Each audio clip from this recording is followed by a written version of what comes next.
8.000 discos, essa é a quantidade que o DJ Nandão tem na casa dele. Então é por isso que a gente vai pra lá gravar o episódio de hoje. Mostrar um pouco desses discos aí. Além de colecionador, ele também é revendedor. Encontrou aí uma nova paixão aí relacionada aos discos. Nandão também foi DJ na boate The Time. Você lembra? Você ia nessa boate? Se você tem, sei lá, uns 50 anos, é bem capaz de você ter ido curtir lá a matinê. Enfim, tô caminhando aqui porque eu tô indo pra casa do Nandão pra gente gravar. Então, hoje é dia de Na Caverna Pod. Temos que agradecer o grande patrocinador do Na Caverna Pod também, que é o Alpha Park, o lugar da gente ir, curtir música boa, curtir comida boa. Inclusive, é por isso tudo também que você sempre encontra o DJ Nandão curtindo lá no Alpha Park, com a família toda. Faça como Nandão, vá pro Alpha Park, curtir música boa, comida boa e a sua família também. Bora pro episódio. DJ Nandão hoje no Na Caverna Pod.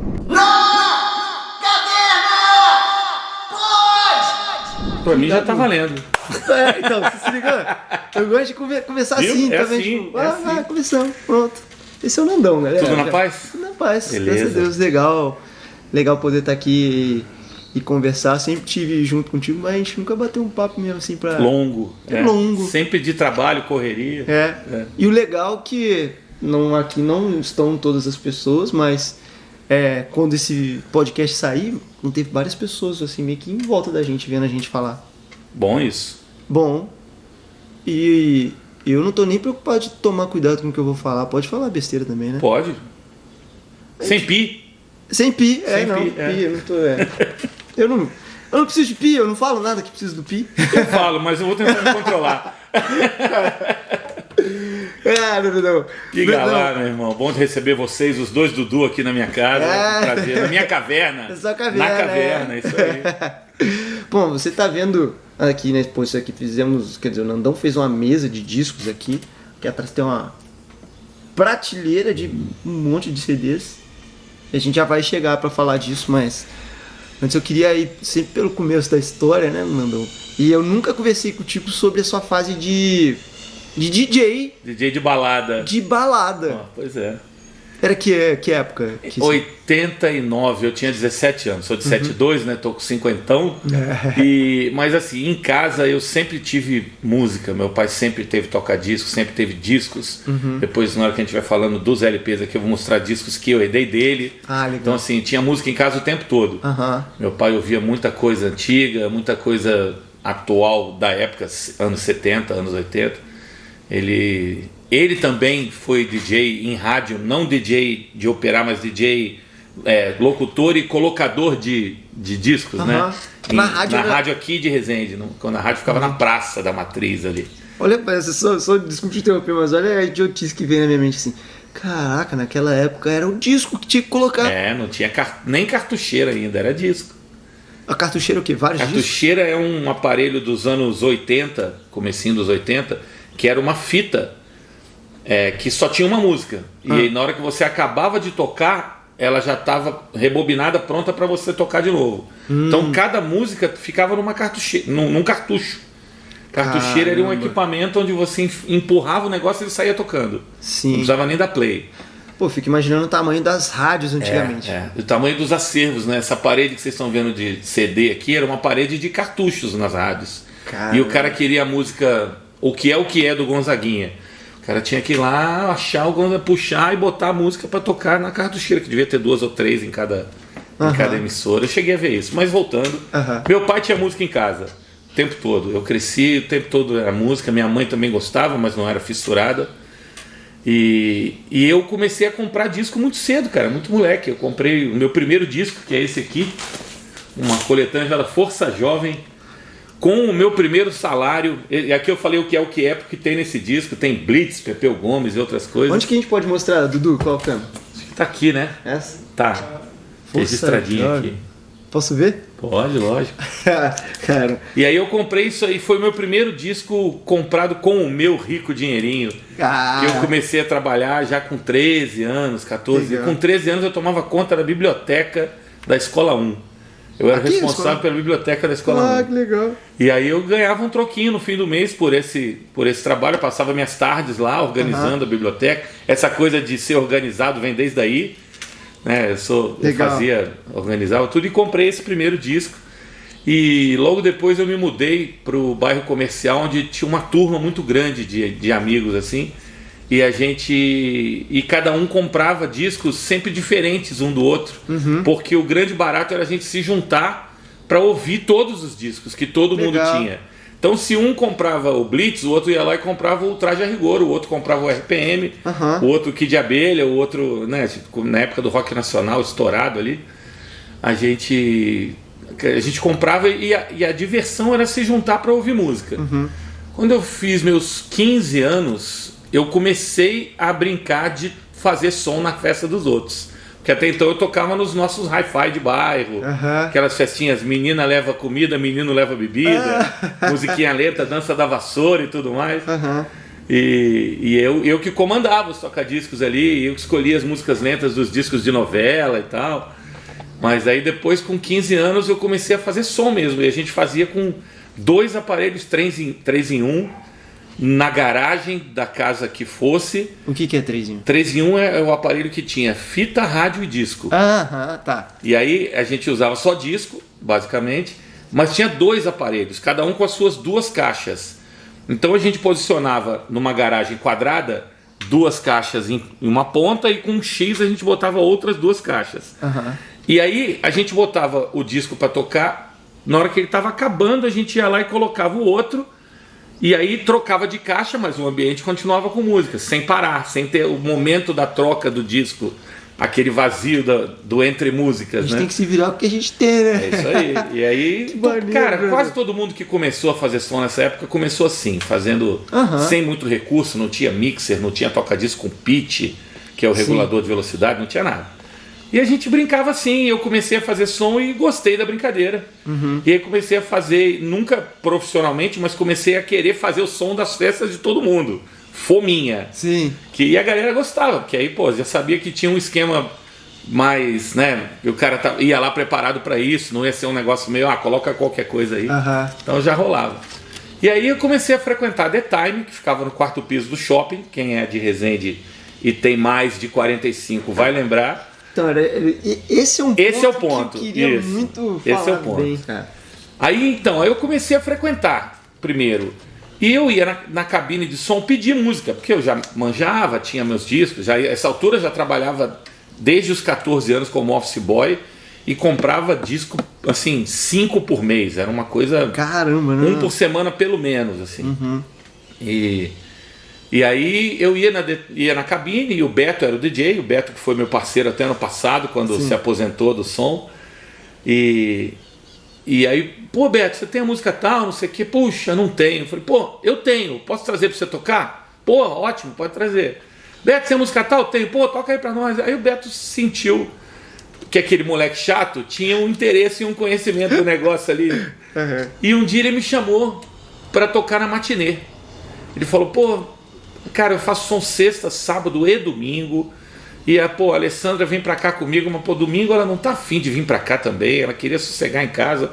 Você não quer fazer a matinê, não? Eu te ensino.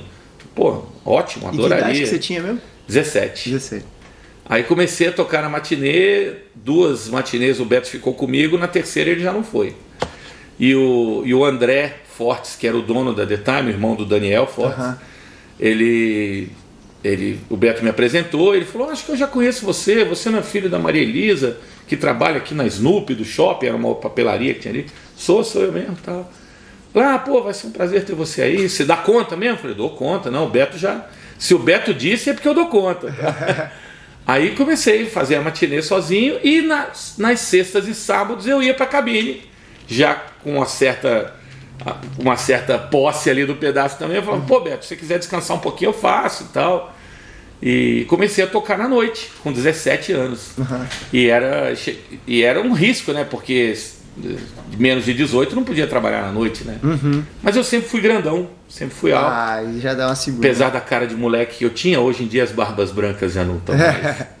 Mas já era grandão, mas ainda assim tinha uma recomendação que se chegasse alguém do juizado de menores, algum garçom vinha me avisar e eu ia me esconder no banheiro do privê. Se esconder. Para poder não ter essa história de ter um menor trabalhando aqui, né? Senão podia sujar para boate.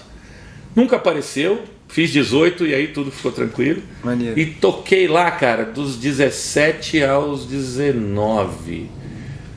Quando eu ia fazer 20, a boate fechou. Isso, 92, Foi até de 87 até 80. Não, de 89, eu tinha 17, até 91, final de 91. E, pô, foi uma época muito boa, cara, porque você imagina, eu naquela idade, eu era mais novo do que a maioria dos frequentadores. E tinha essa responsa de botar a galera pra dançar e numa época em que o rock mandava, cara. Você ia pra um lugar dançar, tinha que tocar U2, The Mission, The Cure, Midnight Oil, tinha que tocar rock, Oingo Boingo, tinha que tocar... E as coisas pop que iam lançando ali também, A-ha, Pet Shop Boys, Rick Astley, todas essas coisas estavam surgindo ali e a gente misturava isso tudo. Eu comecei a tocar junto com o Beto na noite, assim, a gente fazia uma parceria mesmo, meia hora cada um, ou então um num toca-disco e um na outra, cada um escolhia uma música e tal. E eu sempre fui um cara que queria botar músicas diferentes pra galera ouvir, e o Beto sempre me puxava pra baixo e falava, calma, vamos no que a galera gosta. Então era uma parceria, um equilíbrio muito legal, porque eu ousava e ele segurava. Eu queria voar e ele me puxava para baixo. Ele queria ficar só no pop e eu puxava para cima. Sim, entendeu? A gente se dava muito bem, tanto que a gente tocou junto por 32 anos. Legal, cara. Uma coisa que me deixa curioso é que hoje a gente tem a referência da internet muito rápido, assim, de saber qual é a tendência, o que tá rolando, tal, o que a galera tá curtindo. A minha curiosidade é em relação a isso. Naquela época, como é que você sabia, tá ligado? Tipo, o que a galera tá curtindo de ouvir? O que é a novidade que tá rolando em tal lugar que eu vou trazer pra cá e vai dar certo?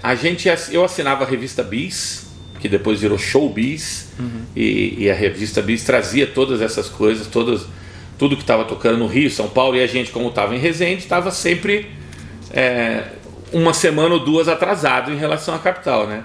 E eu ia para São Paulo e para o Rio constantemente no sábado de manhã para comprar disco, só para isso. Caramba. Então assim, eu tinha uma verba da boate para comprar disco e eu gastava o meu também, que eu ganhava ali. Eu trabalhava no banco, tinha o meu salário, ajudava em casa e tal, mas o que eu ganhava na boate, cara, era só para comprar disco, só para fazer a coisa girar, para ter as novidades sempre. Então a gente ia para São Paulo, ia na galeria do rock, comprava singles importados, comprava álbuns de coisas que estavam saindo, comprava álbuns de músicas que a galera pedia, a gente não tinha, que às vezes você não achava em Resende. E era louco porque eu tocava na The Time de 11 da noite às 5h30 da manhã, pegava o ônibus das 7 para São Paulo, dormia no ônibus, chegava lá às 11, ia para a galeria, fazia o tour lá, comprava um monte de coisa, às 5 horas da tarde pegava outro ônibus para voltar, chegava 9 horas da noite em Resende, ia em casa, tomava um banho. Na volta a gente não conseguia dormir, porque ficava excitado com aquele monte de disco, pensando o que eu vou tocar desse, que música será que é, não sei o quê. Aí a gente chegava em casa, tomava banho, geralmente ia eu e o outro DJ, o Tony, que era meu brother, ou o Lourival, em alguma época também tocou lá, e a gente corria para a boate, chegava lá às 10 da noite, a boate só abria às 11, e ficava 1 hora ouvindo os discos novos para escolher as músicas que a gente ia tocar, porque nem sempre tinha um hit. Respondendo ao que você fala, nem sempre tinha um hit, às vezes a gente que saía lançando o hit.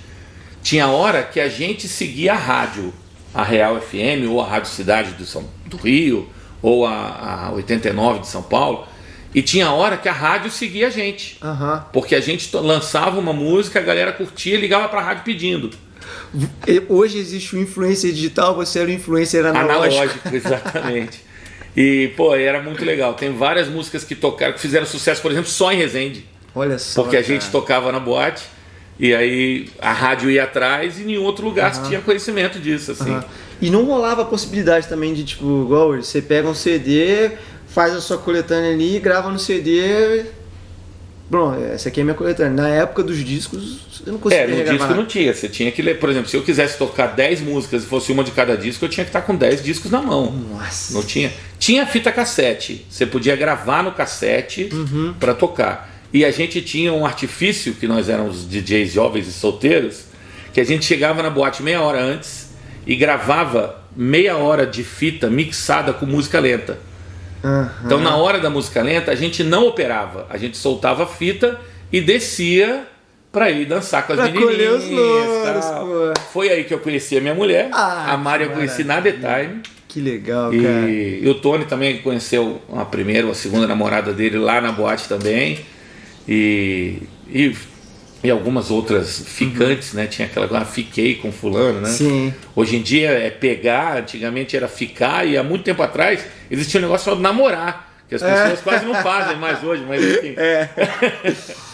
Cara. Pô, eu queria muito ter a dimensão do que era agora no sentido da diversão da galera. Tipo assim, cara, eu vou pra The Time. Como que como que era a curtição, Cara, sabe? eu vou falar, era assim, a Resende nunca teve muito o que fazer, né? Assim, era uma cidade muito parada. Tinha época que a galera saía daqui para ir se divertir em Volta Redonda, ou no Chateau Real, em Porto Real. E a The Time e a Overnight, que eram contemporâneas, né? Eram uma válvula de escape para toda uma cidade, cara, para toda uma geração, assim. E a galera, assim, eu encontrava as pessoas na rua. E as pessoas falam, cara, sábado foi muito legal, não perco semana que vem por nada, não sei o que. Essa era a dimensão, assim, a galera ia pra lá e era uma catarse, assim, na matinê então, a molecadinha que ia avulsas, né, com 12, 13 anos, o pai deixava e buscava no final, né, cara, na matinê a gente podia tocar qualquer coisa que a galera tava pulando que nem pipoca, cara. Você lançava músicas na matinê e se desse certo você levava pra noite. Porque a matinê era o nosso termômetro. E tem uma geração de DJs de Resende que saiu da matinê da The Time. O Kekel, que depois foi pra Rádio Resende. O Du e o Gu Correia, que eram dois primos. O Gu mora aqui em Resende ainda. O Du tá em Santa Catarina, é DJ até hoje. Legal. Vive disso. E, vários outros. O Rodrigo, que trabalhava na Diniz Discos, também foi DJ, saiu dessa geração da The Time. Então, assim, a galera ia pra lá e pirava num moleque que era quase da idade deles fazendo som. Aí eles vinham pra cabine ver como é que operava, não sei o que. E eu sempre tive o maior prazer em mostrar, em ensinar a molecada. Eu acho que isso tem que ser passado pra frente. Alguém me ensinou um dia. Sim. Então, minha obrigação é fazer o negócio seguir, né? Com certeza. E aí, assim, era muito legal. É muito legal você ver hoje a geração que é 5 anos mais nova que eu, 3 anos mais nova que eu, às vezes 2 anos ainda tocando e fazendo som e falando, pô, toda vez que eu toco essa música eu lembro de você, Nando. Legal demais, cara. Fico até emocionado. Tocado, Porque a gente, né, de algum jeito a gente tocou a vida das pessoas mesmo, né, cara? É muito legal isso. Você como músico sabe disso. Sei, cara. Tem gente que chega pra você e fala isso também, né? Isso eu acho que eu sempre falo isso, cara. Eu acho que a gente é ferramenta divina mesmo, sabe? De poder levar a felicidade para as pessoas através do que a gente sabe fazer. Deus que falou mesmo assim, cara, você vai fazer isso aqui por mim. É muito legal isso, cara. Isso aí, cara, isso foi até 91. Aí eu saí da The Time e ainda toquei em outras casas aqui em Resende. Toquei na Mediterrâneo, que ficava atrás de onde é Tomás Veículos hoje ali, ficava ali atrás de onde era Overnight. Cara, eita, peraí. Na subida ali do Márcio. Então, na rua tinha Overnight. E antes tinha um terreno que atrás tinha uma outra boate. Tá. Já teve mais de um nome, mas eu toquei na época que era chamado Mediterrâneo. Fundo de Quintal? Não, Fundo de Quintal era perto do shopping, perto do... Street Shopping ali? Não, em frente ao posto de gasolina do Domino's ali. Era ali. Tá. Essa Fundo de Quintal. Era ali mesmo? Não, era atrás da cerâmica. Onde tem aquele prédio. Era atrás da cerâmica, Ali era outro nome, outro nome. Essa que é na subida do Márcio, ali em frente a uma sorveteria que tem, pô, se você não é residente, você não vai se ligar, mas eu me lembro de eu ser criança, eu tenho uma prima mais velha que eu falava, te levou lá? Não, eu pedia pra ele, eu era muito criança. Pô, cara, você me leva. Nem na matinê. Não, eu era bem criança. A The Time e a Overnight concorriam muito nessa época e os DJs dessas duas casas são muito amigos até hoje. O Luciano e o Ricardo, que eram os DJs do Overnight, são muito brothers meus e do Beto. Legal, cara. E a gente, quando não pode fazer festa, a gente passa um pro outro, assim, a gente era adversário, nunca inimigo, né? Mas o Nandão, ainda falando da galera lá curtindo a noite e tal, hoje, vou falar hoje, pensando que talvez na 30 anos sua depois, época não rolasse isso, né? Tipo, inimizades, pancadaria. Não vamos falar pancadaria, gente. Umas tretas, né? Treta tinha. Treta tinha. Treta tinha, mas tinha 2 seguranças cabeludos lá que seguravam a onda. Segurava a onda. Por que tinha treta? Pelo motivo que tem até hoje. O cara bebe, mexe com a menina do outro cara, o outro cara não gosta e tal. Já era assim naquela época. E no 500 anos CCRR, atrás também, né? há 500 anos atrás já devia ser assim também.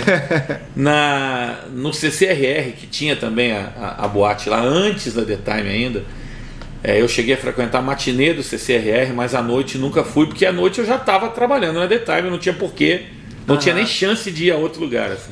Eu surgi do CCRR. Olha aí, tá vendo? Foi onde a minha Filho história da matinê. começou. Filho da matinê. Não sei se era matinê. Então. Devia ser domingão, Tem domingueira. a música. Minha mãe me falou que a música que meu pai chegou nela foi cheia de charme do Guilherme. Olha aí, olha só. Toca até hoje, não fosse essa música, eu não... Eu frequentava a matinê do CCRR quando tocava essa música. Seu pai e sua mãe deviam estar lá. Devia estar lá, Eu lembro dessa, lembro de outras que tocavam nessa época, como Você Se Esconde, do Rádio Táxi, também era uma contemporânea dessa aí. E tocava Rod Stewart, Love Touch, tocava Bad Boy, do Miami Sound Machine, tocava... Eram as músicas de 84, 85. Você é de que ano? 87. Pronto, é isso aí. É isso aí. É isso aí. Então, as minhas filhas são filhas da The Time, porque a gente se conheceu, eu e minha mulher nos conhecemos na The Time. E é assim que funciona, assim que gira a vida. Os casais têm que se conhecer em algum lugar, né? De preferência um lugar onde tenha música e diversão, e eles estejam ali pra isso, né? Escurinho. Escurinho. Então, aí eu falava da sequência. Das brigas. No CCRR tinha uma treta grande de civis e militares. Nossa, cara. Sim, era um negócio. Então. Era um negócio que até uma vez morreu um cadete jogado numa briga. Jogaram o cara da janela, morreu, deu um BO imenso. Cancelaram a matinê, a academia entrou com ação, não sei das quantas. Nossa! Os caras passavam do limite. Mas pegaram quem fez isso?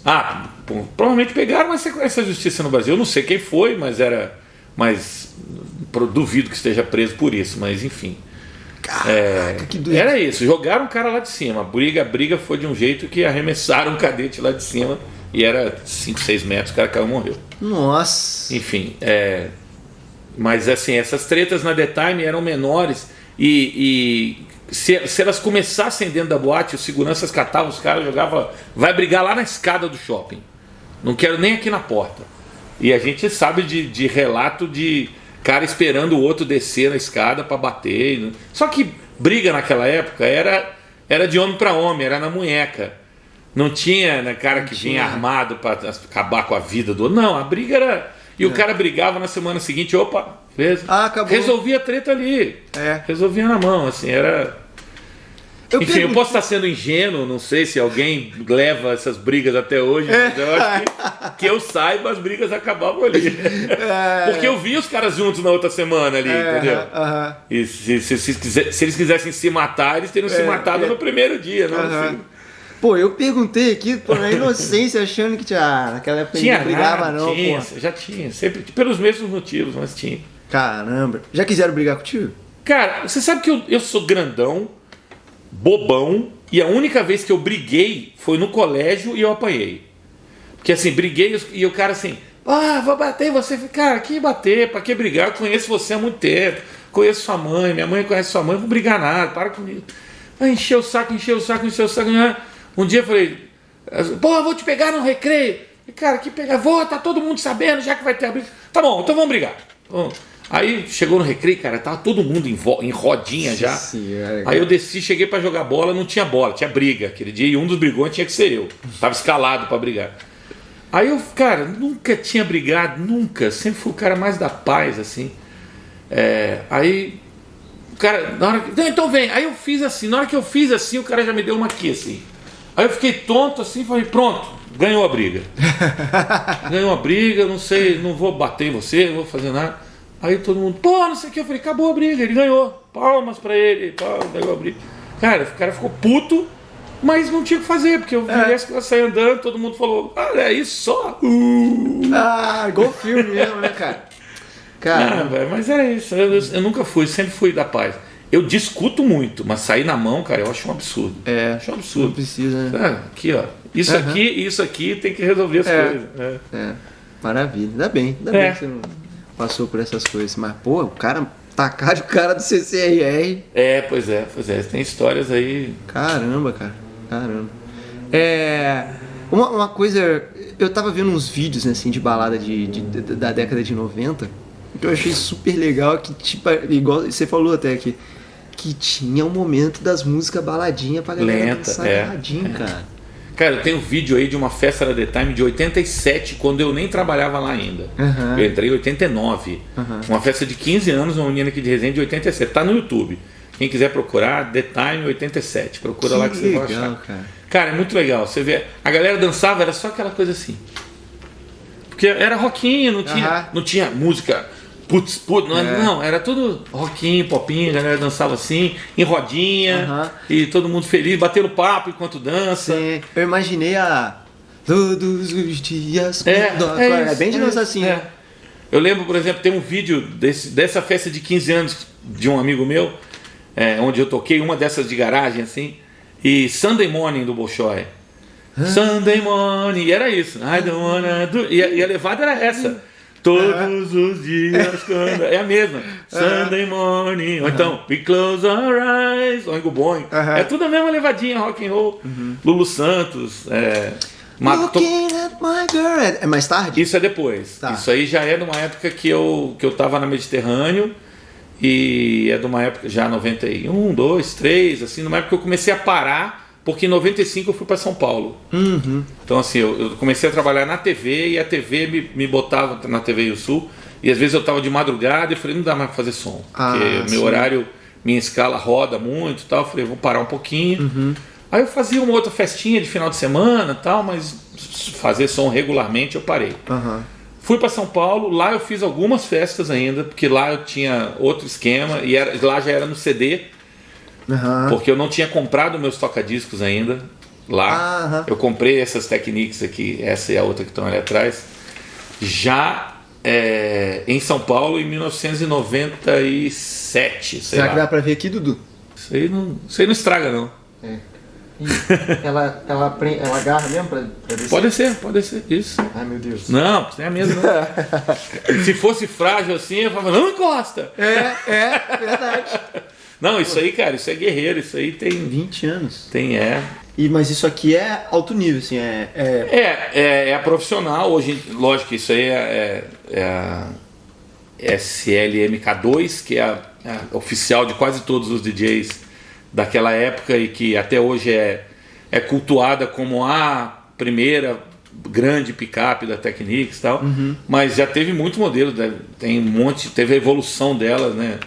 Tem umas hoje que já ligam direto para ligar no pendrive, no computador, tem aquelas coisas de interface digital, onde você tem um disco, você deve conhecer essa história, que é o Tractor ou Cerato, essas coisas. É um disco que tem só uma informação binária, 01, 01, 01, 01, e você linka ele com um computador e ele passa a ter qualquer música que você colocar. Caramba! Então você põe o disco ali, selecionou a música tal, jogou no aplicativo, no programa. Na hora que você põe a agulha, ela interpreta aquela música ali e você faz scratch. Isso é uma tecnologia já de 7, 8 anos atrás, sei lá, que a galera usa bastante. E tem um sonzinho do disco ainda. Não, porque não tem sujeira, né? Ele é interpretado digitalmente, não tem. E esse sujinho que a galera fala, o sujinho, o barulhinho do disco, cara, não era pra ter. Isso aí é quando o disco é mal cuidado, quando o disco tá velho, quando o disco. Olha só. O som do disco é cristalino, um disco novo. Quando você pega um disco zerado, novo, que veio, né, abriu, botou ali, não tem um barulhinho. Com uma agulha boa tal, cara, ele toca cristalinamente. E dá pra manter o disco assim? Dá pra manter o disco por muito tempo, cara. Eu tenho disco de 25, 30 anos que não tem um estalo, nada. Porque sempre fui cuidadoso, guardei dentro do plástico e tal. Tem gente que gosta de guardar o disco sem o plástico interno, sem essa proteção, E aí o disco ele vai direto no papelão aqui. Aí na hora, o papelão ele é áspero. Aí na hora de entrar ele já faz. Isso só de ouvir esse barulho do disco entrando e saindo de uma capa sem plástico já me dá uma tristeza, né? Uma tristeza. Esse disco aqui, aliás, só já que eu peguei ele, é o disco mais velho que eu tenho. Ele é de 1947. Caramba. Tem discos muito mais velhos que esse aqui por aí, mas esse foi herança do meu pai. Tem até a etiqueta dele e depois a minha aqui. É um Louis Armstrong de 47. E cara, vou deixar você ver, a galera não vai conseguir ver, mas tá novinho, cara, ó. Caramba, cara. É muito legal isso, assim, a durabilidade de uma mídia dessa. Eu tenho CD de 1995 que já tá descascado. Descascado. Isso aí é de 1947 e toca uma beleza, cristalinamente. E ele é pesadão, né? Ele é cheirinho de bom, cara. Ele nem enverga, né? Tem os discos que você faz assim, você faz esse não, ele é firmão, assim. Cara, eu lembro que em casa tinha disco, na época de ter disco. E eu era dos que guardava o disco direto no papelão. Vou pegar um que enverga aqui, só pra ver o barulhinho. Caraca, enverga muito, cara. É.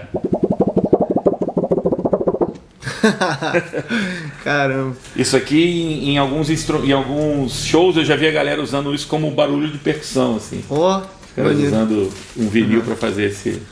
Ô, Nandão, pô, você já chegou num ponto onde já veio uma mídia nova já, do CD que você falou aí.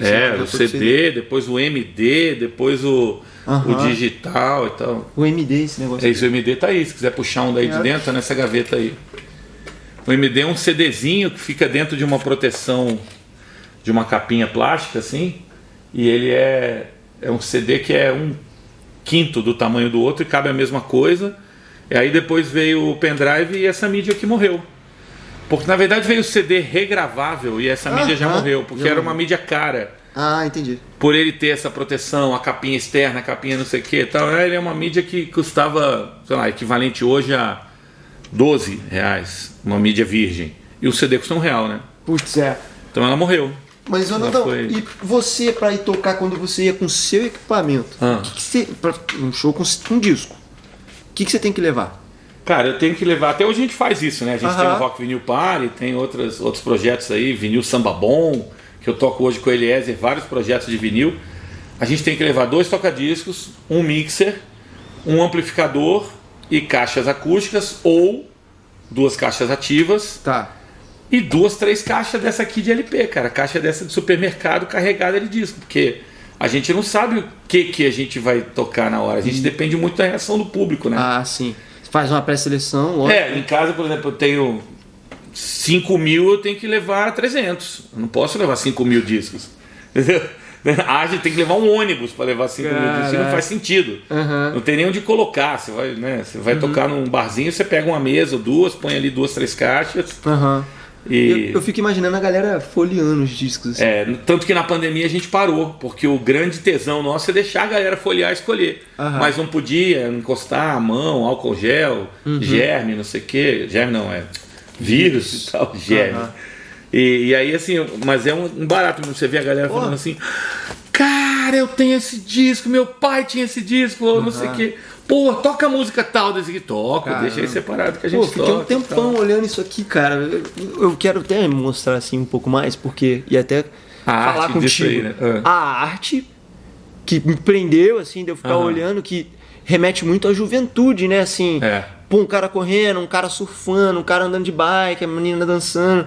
E aí depois eu comecei a ver os artistas e como todos os que estão aqui nessa coletânea, eles têm nome e peso até hoje. É verdade. Pepeu Gomes, a Baby, o Gonzaguinha, Blitz, 14 Bis, A Cor do Som.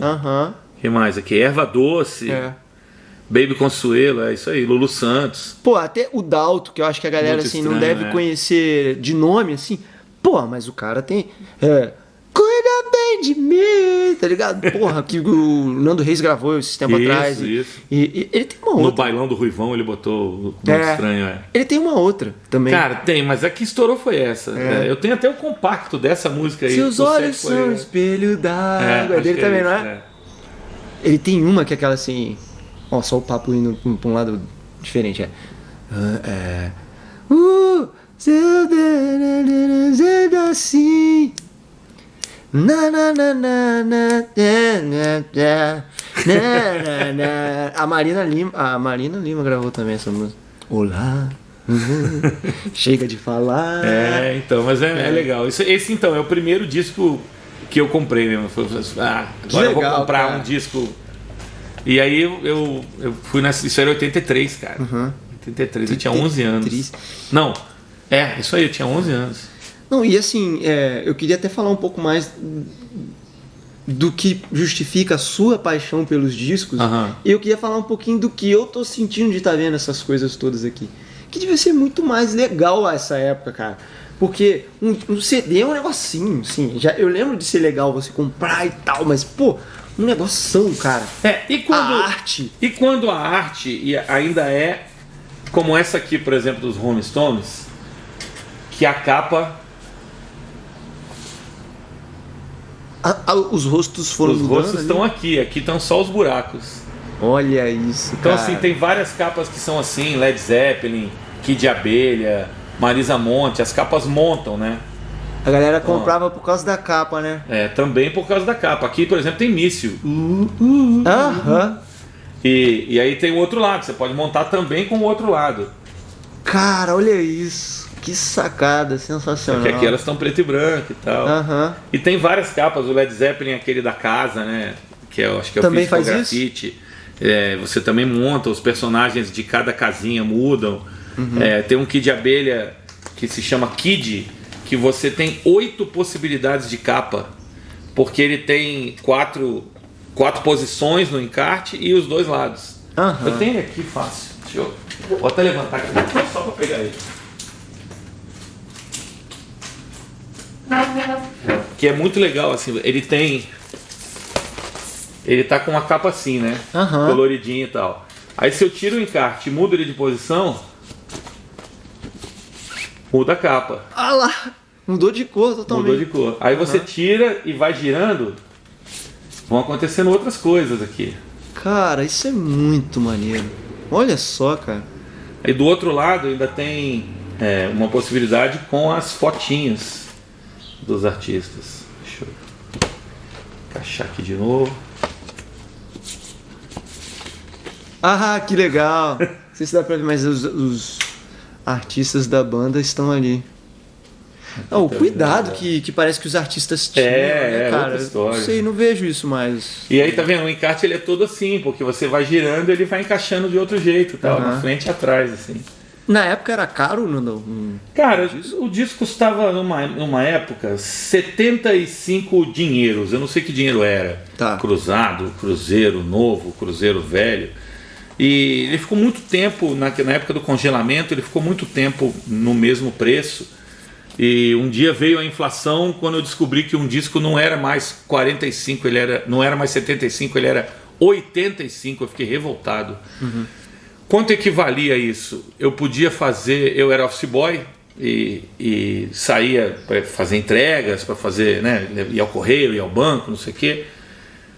E o dinheiro que eu usava para lanchar na rua durante a semana, fazer 4 lanches, dava para eu comprar um disco. Ou seja, se eu, gordinho, deixasse de lanchar 4 vezes, dava para comprar um disco.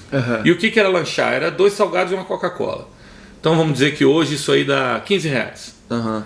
O disco custaria R$60.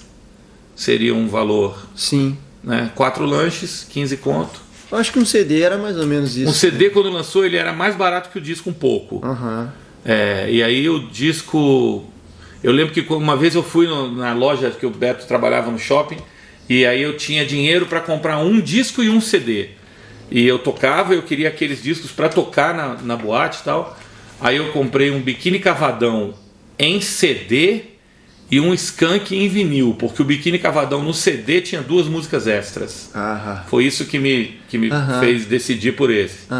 Então, mas era assim, o CD era mais barato. O CD devia ser 45 e o vinil 60 hoje.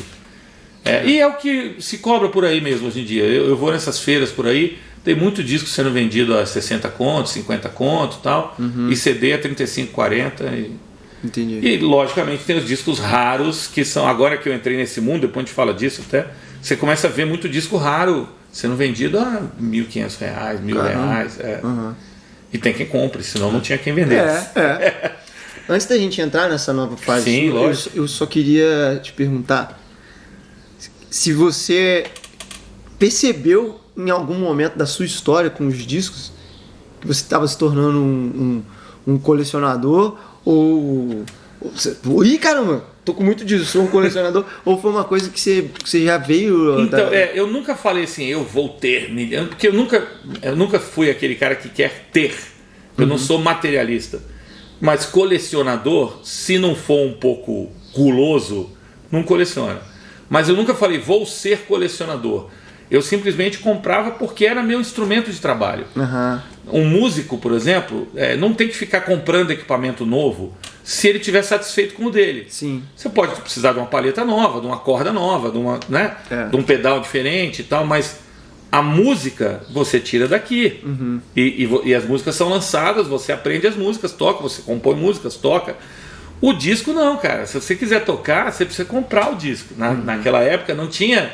eu vou baixar. Baixar de onde, rapaz? Só se for baixar o santo e... Não tinha baixar, não existia isso. Não, e aí eu comprava. Só que assim, você vai comprando, uma hora você tem muito mais do que você, do que as pessoas normais, vamos falar assim, né? Eu vou na casa dos meus amigos, os caras têm lá 150 discos. Às vezes tem gente que vai na feira, toda feliz, assim, em casa eu devo ter uns 200 discos. Eu falo, que maneiro. Mas eu nunca vou falar quantos eu tenho, porque aquilo é muito legal ele ter 200. O fato de eu ter 5.000 é relevante, porque eu sou colecionador, eu sou DJ, sou vendedor agora, mas, cara, 200 discos é muito legal. Você vê a molecada nova de 20, 21, 22 anos chegando na barraca querendo Billie Holiday, querendo Elis Regina, querendo as coisas mais antigas. É muito legal você ver isso. E eu nunca levei um susto, mas eu também falo, caramba, tá crescendo o negócio. Eu morava em São Paulo, eu fiz uma festa dos 2.000 discos. Quando eu completei 2.000 discos na minha coleção, eu dei uma festa. Aluguei um espaço lá, era um pubzinho e tal. Foram meus amigos de Resende, os amigos que trabalhavam comigo em São Paulo, fizemos uma puta festa. Eu fiz som, o Beto fez som e a gente se divertiu para celebrar os 2.000 discos. Assim. E eu lembro quando os marcantes, o 1.000, o 2.000, o 3.000, eu sei até quais são. Assim, o 2.000 é um disco do Viper, o 3.000 é um disco do não sei o que. Mas aí, 2.000, aí uma hora eu tenho tudo catalogado, eu sou organizado, chato, tudo tem etiqueta. Legal. Aí você olha e fala assim, caramba, já bateu 3.000, bateu 4.000, cara, de 5.000 eu não vou passar, não tem onde botar. Aí não tem onde botar, daqui a pouco eu arremato mais 3.000 discos, estou com 8.000 em casa, como não tem onde botar? Você arruma onde botar. E eu acho legal, cara, você resistir à modernidade, né, do CD, do MP3, do Wave, sei lá o que, onde você poderia carregar quase todas as músicas no negócio desse tamanho. Eu não resisto. São dois mundos paralelos. Eu faço festa, eu faço som no Alpha Park, por exemplo, eu sempre toquei na controladora, com pendrive, primeiro com CD, depois eu comprei a controladora, abandonei o CDJ, tá aqui, tá aqui agora para ouvir esse mundaréu de CD aqui. Legal. Tem meu CDJ ali na case, bonitinho ali em cima. Legal. Mas eu ando no paralelo, eu faço festa com a minha filha, por exemplo, a Fernandinha tá tocando junto comigo, e ela que pega o repertório novo, ela fala, pai, tem isso aqui, tem o MC não sei quem e tal, que eu vou ter que tocar na festa de 15 anos da fulaninha. E ela escolhe o repertório e a gente joga no pendrive. Então ali, esse mundo está correndo, mas o mundo do vinil não para. E as pessoas falam, quando o vinil parou. Não, o vinil não parou. Vocês é que pararam com o vinil. Porque a gente que é colecionador e tal, sempre continuou comprando. Assim. Por mais que o CD tivesse vindo, né? Teve uma época que diminuiu a entrada de vinis na coleção e aumentou muito a entrada de CDs. Porque você tinha menos oferta de vinil. As lojas pararam de vender vinil, mas as lojas especializadas, os sebos, ou na gringa, eu continuava importando disco. Das bandas que eu mais gosto, como Queensryche, por exemplo, cara, eu tenho todos eles em vinil, importo todos. E aí tem, né? Aí você tem também as coisas... Olha só.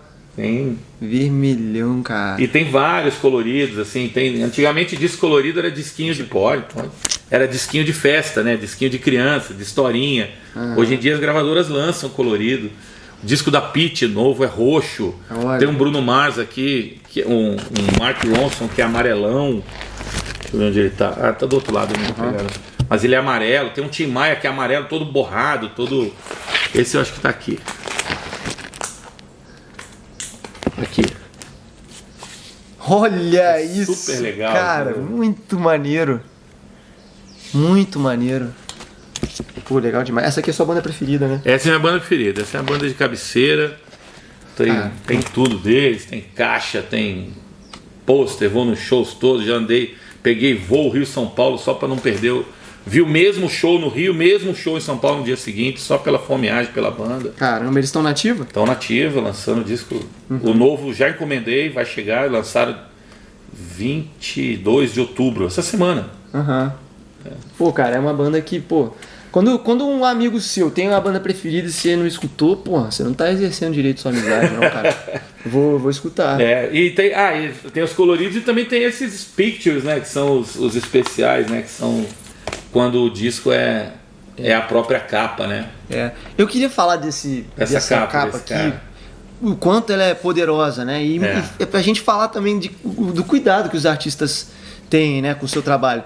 Isso aqui Nandão, vê se eu tô viajando. É um álbum da Rage Against the Machine, que é uma banda politizada pra caramba, sensacional, de vários sucessos. Pra mim o mais emblemático é Killing in the Name of... Tá nesse disco aí, Eles têm música no primeiro filme do Matrix e tal. Não sei, isso. só pra caso você não esteja viajando, não conheça a banda, mas é uma banda bem, bem famosa. Aí a história dessa capa. Dá uma olhada, ó. É um cara pegando fogo. E uma galera em volta. Isso é uma foto real. Né, Nando? Esse cara ateou fogo no próprio corpo em protesto, né? Contra... Enfim, contra todas as injustiças sociais ali, as coisas. Ele é um indiano. E a banda se apropriou dessa foto porque a foto é a cara do disco. É a revolta contra o sistema. Rage Against the Machine. Raiva contra o sistema. Revolta contra o sistema. E aí eles homenagearam esse monge que, se não me engano, acho que foi por alguma coisa a ver com combustível mesmo, assim, tava muito caro o combustível. Enfim, talvez esteja viajando. Googlem a história, deu um Google tem a aí, história lá. Vão atrás. Esse aqui também eu achei super maneiro do Titãs. Essa história do Titãs é o disco normal do Titãs, acho que eu até guardei outro. Ele não tem, quer dizer, ele não tem. Ele foi lançado com esse plástico aqui, mas a capa dele é assim, você deve conhecer essa capa mais colorida aqui. E essa capa, esse plástico, na época que saiu, a galera quase todo mundo tentou salvar esse adesivo para colar em outro lugar. E é lógico, rasgou, detonou, eu mesmo fiz isso. Só que o meu era o CD, não era o vinil. Ele era pequenininho o adesivo. Quando eu comprei em CD. E quem manteve esse plástico na capa, não é o meu caso, o meu não tem. Isso aqui é uma cópia que está para venda. Esse disco está super valorizado, cara. Só esse plástico aqui faz esse disco valer R$250. Caramba. E aí eu queria começar a falar já também da sua nova vida, né? Agora como revendedor de discos. Isso aí eu sempre fui colecionador, DJ e tal, mas nunca mexi com o negócio de compra e venda, porque, cara, não sei vender nem meu trabalho. Eu vou dar um cachê para um evento, a galera... Pô, mas cara, não dá pra... Dá pra baixar. Eu sou bonzinho demais pra ser comerciante.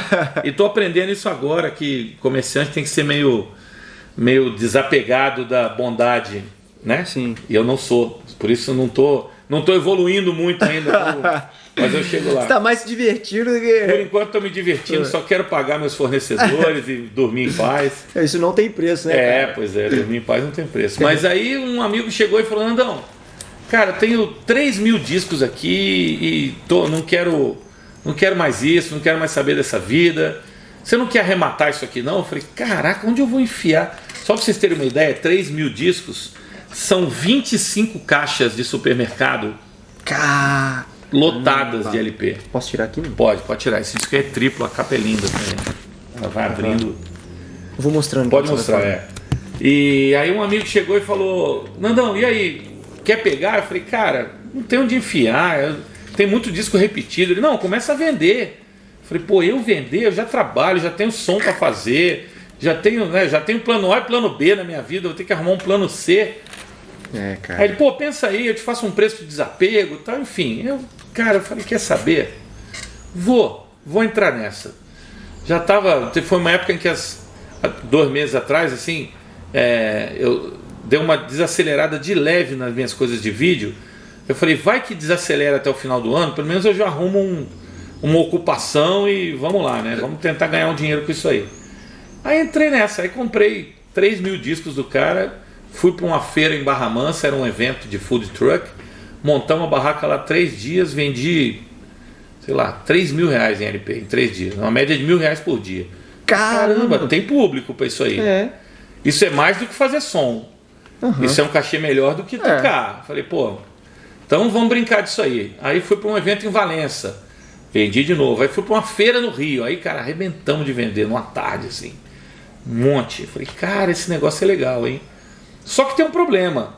Onde você repõe o estoque? Porque uma coisa é você trabalhar com capinha de celular. Acabou, você manda um zap para distribuidora, fala que quero mais 3 do J7, 10 do A5. Como é que eu falo? Quero mais 2 Led Zeppelin, 3 Marisa Monte, 5 Chico Buarque. Não tem, você depende de alguém estar se desfazendo dos seus discos. Então agora eu virei comprador de lote de disco para poder alimentar a loja. Então, mostra essa capa aberta aí. Essa é uma banda chamada Avenged Sevenfold, a galera mais nova aí manja. E ele é um disco triplo. A capa dele é isso aqui. Aqui tem as músicas e dentro ele vira uma arte bem bacana, assim, do logo deles e tal. Maneiro. E 3 discos, né? Imagina, são 6, 10, 15, 20, um porrilhão de música. E ainda tem uma coisa que eles fazem legal. Quando sobra espaço, os caras dão uma pirada. Olha aqui, ó. Desse lado não tem nenhuma música. Dá pra ver que tem um desenho? Não tem música aqui, é só uma coisa pra completar, só um enfeite. Legal. Então os caras, né, aproveitam pra botar arte até no vinil, né? Que maneiro. Esse aqui nem é meu, esse aqui eu dei pra minha filha de aniversário. Cecília legal. adora a Avenged Sevenfold. Maneiro. Levei ela até no Rock in Rio pra ver esse show. Maneiro. Bom, aí comecei a vender. Semana que vem agora, não sei quando vai ao ar, quando vai ao ar o podcast? Hoje? Então, sábado agora estarei em Campinas, dia 29. Depois dia 6 tem uma outra feira no Rio de Janeiro. E vou viajar com isso. Porra, bonzão viajar. Outros formatos. Esse aí, por exemplo, é um 10 polegadas. Ele é menor que o outro. E é verde? Esse é verde. A diferença do tamanho dele pro outro. Ele é verdinho. Legal. E não tem negócio de plástico aqui não? Não, esse não tem. Esse é gringo, a capa é bem acabada, não tem rebarba. E esse aqui é o 7 polegadas. É o famoso compacto. Todo mundo já deve ter visto um pequenininho desse aqui por aí. Esse aqui é dos Beatles. E é antigo também. Esse é antigo também. Esse é deve ter a data aqui. 65. Poxa. Cara, ele tá inteirinho. Você bota pra tocar, não tem um barulhinho, nada. Que legal, cara. Então aí entrei nessa de vendedor e vamos ver onde vai dar isso. Tô feliz, tô viajando.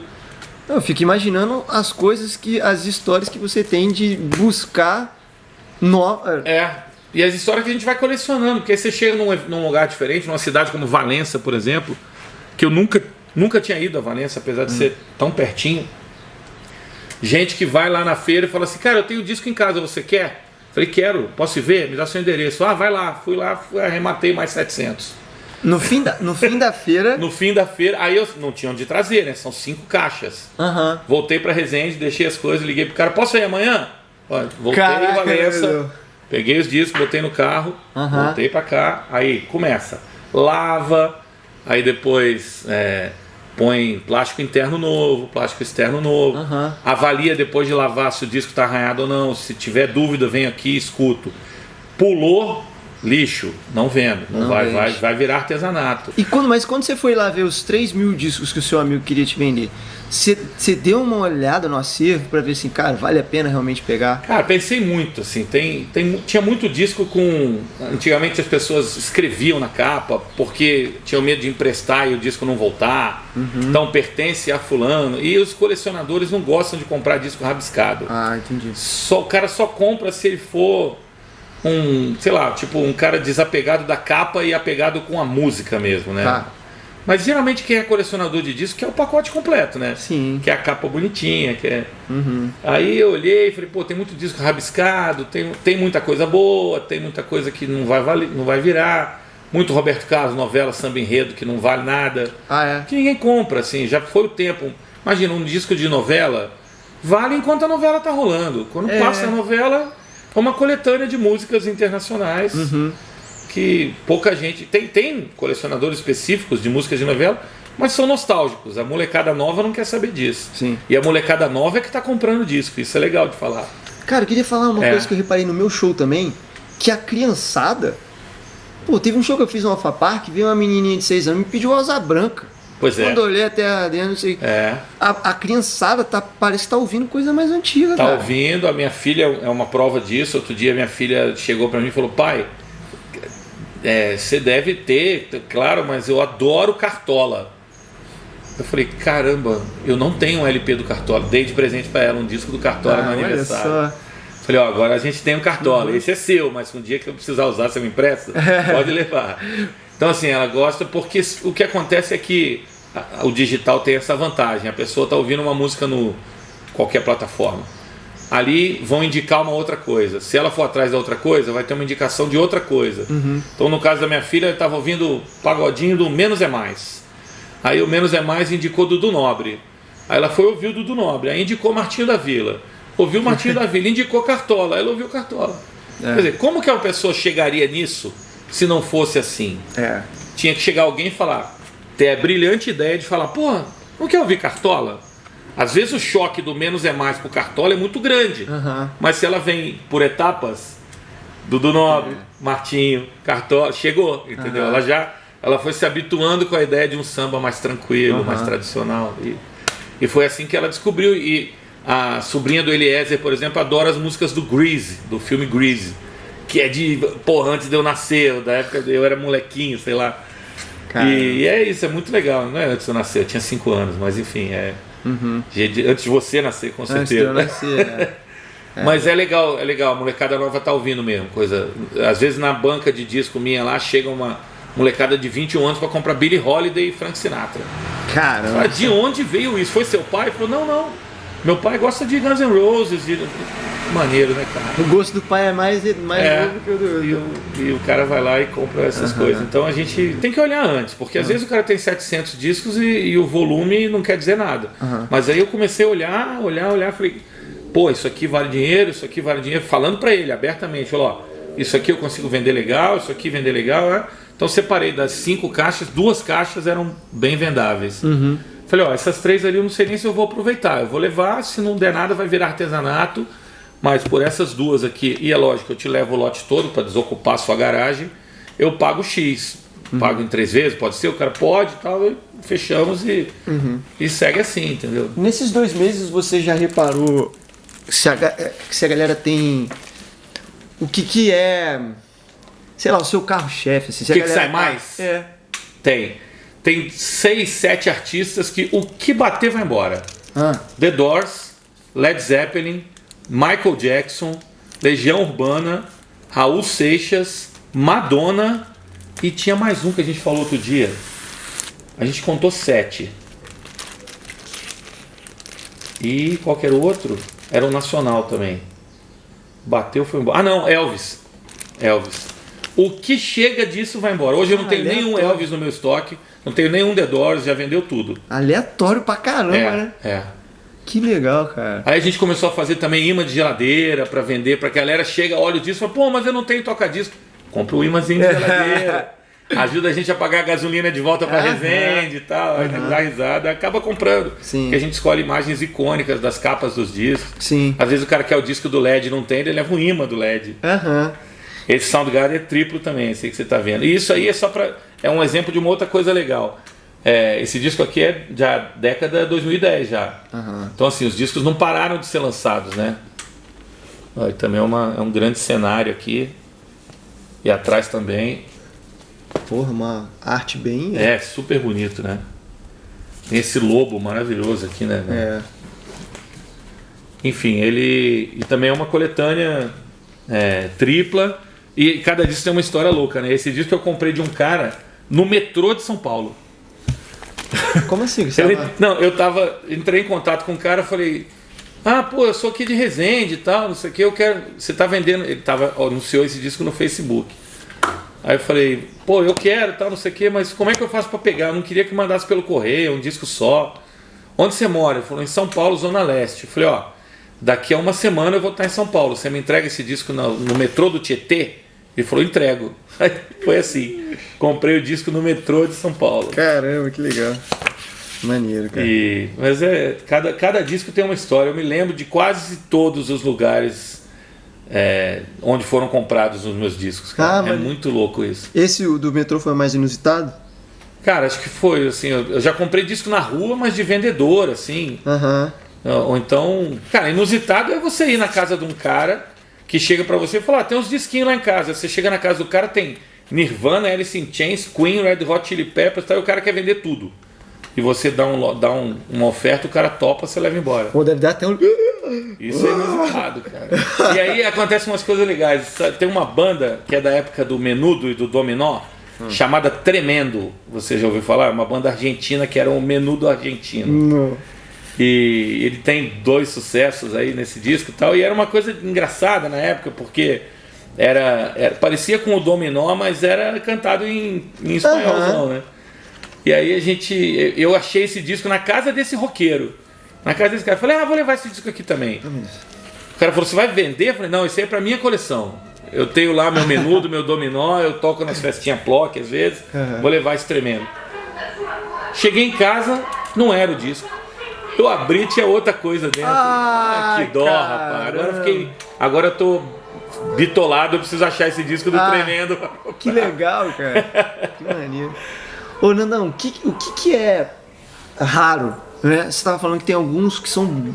Tem disco raro, tem disco caro, tem disco caro e raro. Oferta e procura, basicamente.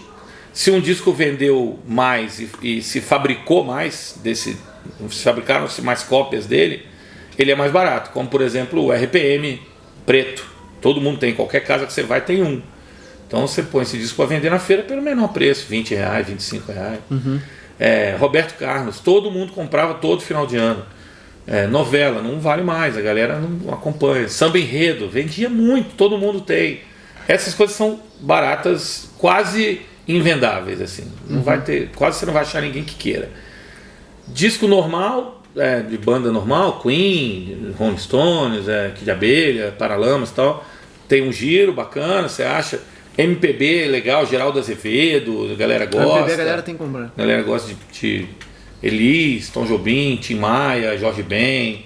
Agora, aí você tem, por exemplo, Jorge Ben, você tem o Tábua de Esmeralda e o Samba Esquema Isso são novo, álbuns? são álbuns que são raros porque prensaram poucos e depois eles viraram cult. Viraram discos cultuados pela... Caetano Veloso, Transa. Caetano Veloso, aquele que está escrito Caetano numa capa branca. Está escrito Caetano Veloso. É disco que vale 300, 350 reais. Chico Buarque Expresso 2222. A capa, ela tem umas abas que você abre assim, ela vira uma roda bem maior do que a capa do disco. Olha só. Então, por exemplo, a capa é desse tamanho aqui, a aba faz ele ser um negócio redondo maior, assim, as abas abertas. Eu até tenho ele ali para vender. É disco caro, é disco de 300 conto. Você já viu todos esses? Então, já vi, já ouvi, estão todos bacanas, assim, e a pesquisa de preço é um negócio que você tem que futucar. Porque você faz uma média dos não loucos do Mercado Livre, que o Mercado Livre tem muito louco que acha que o disco só porque ele tem vale 1.000 pau. E não vale 1.000. Tem um disco caro que vale 300, 200.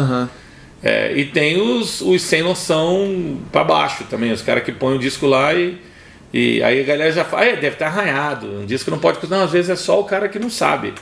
Apareceu uma senhora em Valença para vender disco pra gente, ela tinha o Transa do Caetano, queria me vender a R$10. Falei, vale mais que isso. Eu vou vender mais caro. Então assim, é igual o Caçadores de Relíquias lá. Sim, cara, aquele programa é isso. Essa garimpagem é essa. Assim, a gente tem que ser justo com quem compra, mas tem que ter lucro. Sim. Justo com quem vende, né? Mas tem que ter lucro. Então, é isso, é caçar relíquia, é caçar. Você não está caçando só volume para sua loja, você está caçando itens que façam a sua loja ser diferente das outras. Né? Eu vou numa feira, eu tenho 60 concorrentes. Uma feira de vinil, né? Caramba. Então a minha barraca tem que ter um diferencial, tem que ter um negócio que o cara olha e fala assim, os discos daquele cara lá são bons e estão com preço legal. Maneiro. Ou então, puta, nem vai lá porque ali só tem lixão. Então eu não quero estar nessa segunda, eu quero estar na primeira. Aí você tem que estar sempre buscando. Tem que estar atualizando. Então, quem tiver disco para vender, eu compro. Legal.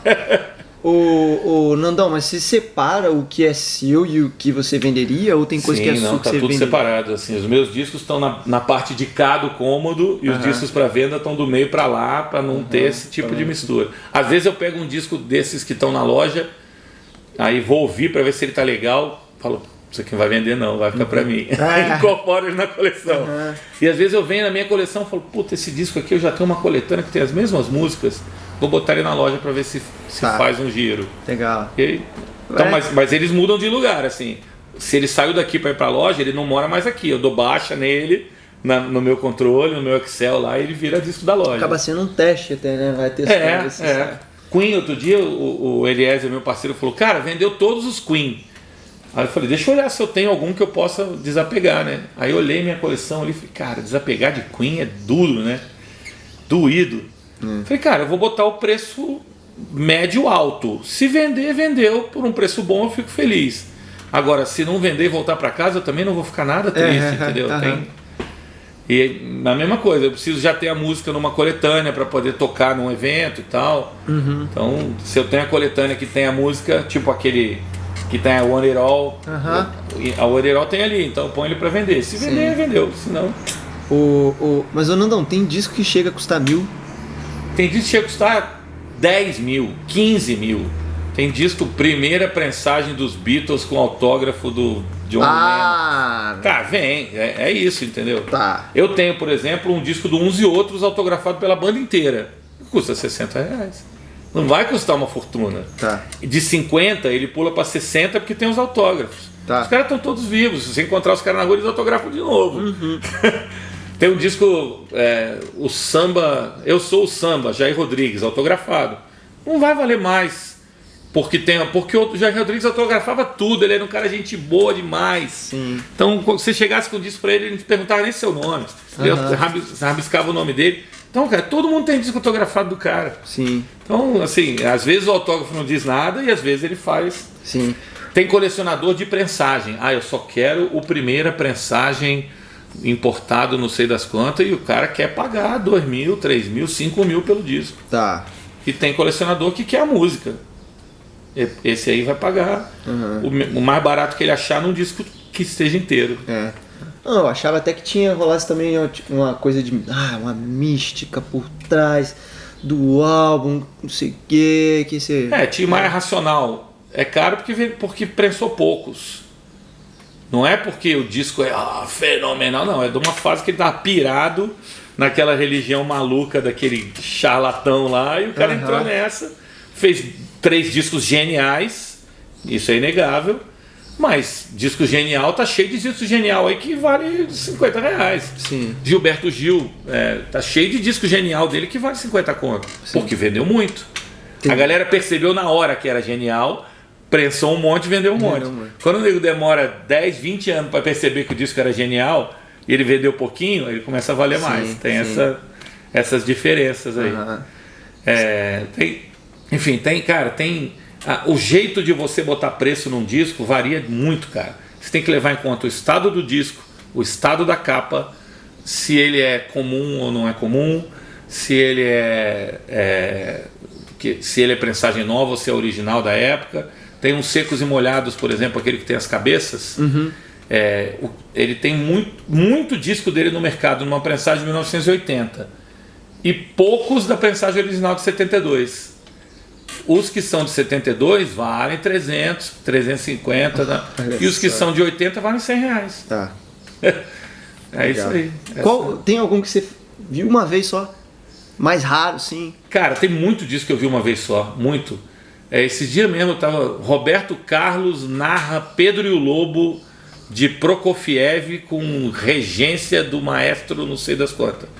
Eu só vi ele agora. Eu tenho ele contando a história do Pedro e o Lobo de 1970. Eu nunca tinha visto. Mas tem valor. Tem valor, mas não é porque não é música, né? É uma história, mas é um disco de 70, 80 reais aí, que é isso que, como tem alguns por aí, estão vendendo por esse preço. Agora, tem uma história legal, tem disco que eu já comprei 5 vezes. O mesmo? Tem uma banda chamada GTR, que é uma banda que é o guitarrista do Yes com o guitarrista do Genesis. Steve Howe e Steve Hackett. E os caras fizeram um álbum em 1987, tá? Eu vi o clipe, naquela época você tinha que assistir programa de TV para ver o clipe. Passou o clipe, falei, cara, que música legal, vou atrás, né? Procurei. Um ano achei o cassete. Falei, vou comprar, se não achei o LP, vou comprar o cassete. 2 anos depois achei o LP. Falei, opa, agora sim. Aí comprei o LP. Mudei para São Paulo, tô lá numa loja um dia, achei o mesmo LP importado com encarte, com as letras. Falei, é esse. Aí comprei o terceiro. Daqui a um tempo achei ele em CD, num sebo. Comprei também. Vendi não, na época eu não vendia, né? Eu dava de presente meus discos. Eu comprava dava de presente o anterior. Comprei o importado, dei de presente o nacional. Comprei o CD, dei de presente o importado. Aí agora voltei a fazer o rock vinil, falei, pô, queria tanto tocar aquela música, comprei de novo.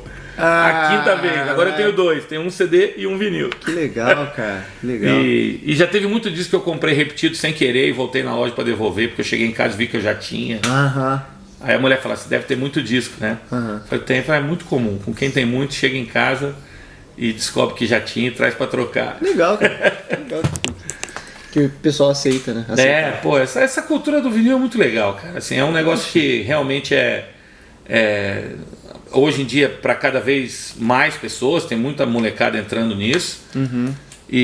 Mas para quem sempre foi colecionador, a galera da minha idade aí que tem muito disco, cara, a galera não troca isso por nada. Assim, é muito raro você ver um colecionador, o colecionador falar, vou me desfazer de tudo. Muito raro. Muito raro, né? É apaixonante mesmo, assim, você vê. É porque cada disco é uma história, cada disco é um super cuidado que um monte de gente teve. E aí, pô, você olhar as artes, né, cara? Esses que você tá folheando agora tem uma música só, são singles. Tem 3, 4 versões da mesma música. São os discos para DJ, né? Então você pega aí, por exemplo, você vai chegar aí agora, acho que num Black Box. Betty Boo, Black Box. Tem isso aí. Black Box. Qual música é? I don't know anybody else. I don't know anybody else. Dancezinho, anos 89, 90. Cara, tem 5 versões aí no disco. Eu posso escolher e tocar uma diferente por festa. Muito maneiro. E aí, puta, cara, muito. E assim, aqui, como você já viu, né? Tudo separadinho, ordem alfabética. Aí estão os singles, aqui estão os álbuns de rap. Então aqui, por exemplo, tem umas coisas legais que, por exemplo, a galera nem sempre tá ligada, que é aquele ator do, como chama? Law and Order, o Ice-T, é rapper. Tá. Ele era, Então tem ele aqui. Aí tem também o nosso querido Will Smith, com o seu DJ Jazzy Jeff e Fresh Prince. Olha o Fresh Prince aí. Will Smith, molecão, o rapper. cara era DJ, cara. O DJ é o Jazzy Jeff e ele era o rapper. Como que é o nome do DJ? Jazzy Jeff. Jazzy Jeff. E ele era o Fresh Prince. Na série a galera chamava ele de Jazz. Tem o Fresh Prince of Bel-Air, não tem? Sim. Então aqui, ó, Jazzy Jeff, Fresh Prince. Cara, isso é muito maneiro, muito maneiro. E cara, tem um disco ali do, como chama? Bruce Willis. Ele é jazzão, meio Blues Brothers, assim, meio bluesão. E algumas coisas. Shaquille O'Neal, Mentira, cara. Shaquille O'Neal. O que é isso? Ele cantando o quê? Rap, hip hop. Olha só. Muito bom. Que maneiro, cara. E outras coisas mais, cara. Pô, aí tem os Racionais. Maneiro. Nandão, então agora a gente encerrando, cara. Eu sempre peço pros nossos convidados deixarem uma mensagem pra quem tá em casa. E eu acho que, sei lá, tô sentindo que eu gostaria que a mensagem que você deixasse, na verdade, que fosse você dizendo pra nós o que a música significa pra você. Cara, eu sempre falo que aqui em casa a música é o tempo todo. Assim, a gente pôs plaquinhas na porta de cada cômodo e aqui na entrada do meu cômodo é Kraftwerk Music Non-Stop. E é o tempo todo, cara. A música, ela ajuda a você desopilar, ela ajuda você... se você tá puto, você põe uma música. Puto pode, né? Pode. Se você tá... Né? A gente falou que não ia falar palavrão, não conseguiu. Não, porque até agora sem falar. Se você tá pé da vida, você põe uma música, você desestressa. Se você tá feliz, você põe uma música, você celebra. Se você tá deprimido, você põe uma música, você chora mais. Se você... Cara, a música serve pra tudo. E seja qual for o formato, a gente tá aqui falando de vinil, mas, cara, ouça a música o tempo todo. Se você não tem vinil, assine plataformas. Se você não quer assinar, ouça os CDs do seu pai. Cara, ouça a música liberta, a música relaxa, a música...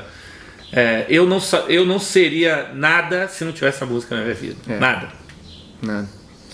E eu acho que... você tá com uma camisa escrito Dancing With Myself, que é uma música do Billy Idol, e eu tô com uma camisa A Gente Somos Inútil, que é uma música do Traje a Rigor. Ninguém combinou nada, tá? Tá aqui. Sinal que a gente pensa a música o dia inteiro. Sim. E se você... mas eu não dá tempo de eu ouvir música. Cara, dá tempo. Dá. Você tá no trânsito, ou você tá... Você vai no banheiro, põe um sonzinho pra você ouvir, cara. Ajuda até a sair tudo mais fácil. Cara, vou te contar uma história. Vou contar pra você também. Eu morava em Seropédica ainda, eu tava recém-chegado. E Seropédica era um dos lugares mais... um dos lugares mais quentes do estado, talvez até do Brasil, sei lá. E eu lembro que eu não tinha ventilador. E aí, né, numa noite eu fui dormir. Cara, eu lembro que eu senti o maior desespero da minha vida. O calor me fez sentir desespero, tipo um ataque de pânico mesmo. Que eu queria dormir, nossa, eu não consigo dormir, tá muito quente, não consegui. Cara, um amigo meu tinha me emprestado um álbum do Foo Fighters, o duplo. Acho que é In Your Honor. E ele tem o segundo álbum é acústico. Eu botei aquilo pra eu ouvir. Cara, aquilo me trouxe uma paz. Eu dormi. Aí, tá vendo? E isso foi a música que me deu, cara. A música cura o calor. Cura a insônia. Tá com calor? Não, eu vou falar uma coisa. Cara, às vezes não precisa ser um acústico. Eu tenho um disco ao vivo do Ratos de Porão, que é uma porradaria do começo ao fim. Tem uma hora que você tá relaxado ouvindo qualquer coisa que o Ratos de Porão... Cara, aquilo vira um mantra e você dorme. Eu durmo ouvindo isso com a mesma facilidade que eu durmo ouvindo o Vivaldi, cara. Porque uma hora não é mais a música, é só é o ruído, como é que chama? As frequências. As frequências. Deve ter... Cara, pode ser o Rato de Porão, pode ser o Vivaldi. Não tem diferença, assim. Se você tiver... se você não quiser focar em nada e ouvir música, é bom também. Mas só uma coisa mais antes da gente fechar. A diferença da época que eu comprava disco moleque para a época de hoje, que mesmo quem compra disco não vai conseguir fazer, é que eu chegava do colégio, almoçava, botava um disco para tocar, deitava no sofá e ficava lendo o encarte, acompanhando a letra. Acabava o lado A, eu levantava, ia lá, acabava o lado B, eu ia lá, botava outro disco, lia o encarte, tá? Eu ficava, aquilo era uma experiência completa. Hoje em dia a música é só um pano de fundo para as pessoas fazerem a correria, tá todo mundo sempre abafado, correndo. Não, cara, se dê tempo. O tempo que o cara perde vendo TikTok no celular, Cara, pega um disco bacana, vai estudar inglês com um encarte de um disco. Sabe, às vezes não é estudar, estou estudando, não. É você perceber que você entende a pronúncia, que você é capaz de reproduzir. Isso pode te ajudar na sua vida profissional. O pessoal fala assim, como é que você aprendeu inglês? Meu pai era professor de inglês. Então é por isso. Não, ele não me dava aula em casa. Ele tinha música tocando o tempo todo. Tinha filme passando o tempo todo. Era assim que eu aprendia. Era lendo a legenda do filme, era lendo a letra da música. Então assim, hoje em dia eu falo inglês fluente. Não é porque o meu pai dava aula para mim, não. Ele só deu aula para mim na 8ª série no colégio. Ele era o professor da escola onde eu estudava. Mas em casa meu pai não dava aula. Meu pai incentivava a gente a ler o encarte do disco, a tentar entender o que o cara tá falando, para você não ficar fazendo embromation e você conseguir. Uma vez eu lembro que a gente elogiou o teu inglês no show lá em Penedo. Eu falei, pô, que maneiro, Mário, olha só o inglês dele, tá? Porque isso você estudou para isso. Você não é que você estudou, CCAA, FISC. Não. Você estudou, ler a letra, saber o que você está cantando. Cara, para o músico ou para quem vai fazer uma entrevista profissional, a música te ajuda até nisso, cara. Até nisso. A música ajuda o cara a ser politizado, ajuda o cara a não fazer bobagem, não votar em quem não presta, ajuda o cara a entender o que é o Rage Against the Machine, o que é uma revolução, o que o Chico Buarque disse naquela música de protesto, o que o RPM disse naquela música de protesto. A música ajuda você a entender a vida, entender o mundo. E ajuda você a não fazer nada também. Então você pode... Seja música, use música, viva a música. Né? É isso aí. E viva. Obrigado, meu Valeu, Dudu. Obrigado, galera. Pô, Obrigado, Dudu. Você, Dudu, aí também. Valeu. Espero que vocês tenham curtido pra caramba. A gente podia ficar horas e horas falando mais aqui. Mas alguém tem que trabalhar, né? Alguém tem que trabalhar. Tchau, gente. Tchau. Até a próxima. Na Caverna!